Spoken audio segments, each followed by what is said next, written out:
These wealthy guests spent $500,000 to attend a lavish banquet, but they were told they would become the feast themselves. The considerate head chef gave all the male guests 30 seconds to escape. Once caught, they would be roasted like suckling pigs. At the chef's command, the men gallantly abandoned their partners. But little did they know the island's chefs were all trained in physical combat. In less than 2 minutes, the men were captured and dragged back. The chef was about to begin, when he suddenly noticed a woman who wasn't on the guest list at all. Why was she here in the dining hall? Her boyfriend quickly explained. He had long known that no one here would survive. So he broke up with his ex in advance and brought a new date to serve as an extra dish. Hearing this, Amy was furious.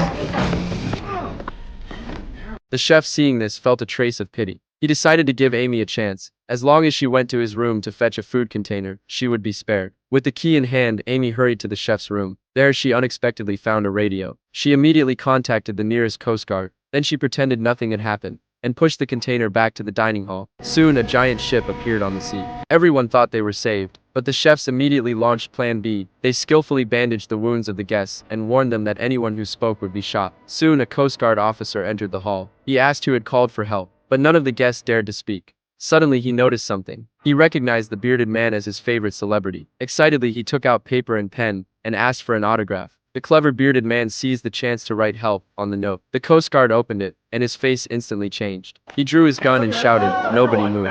The dining hall erupted into chaos, but at that moment, he turned the weapon on Amy.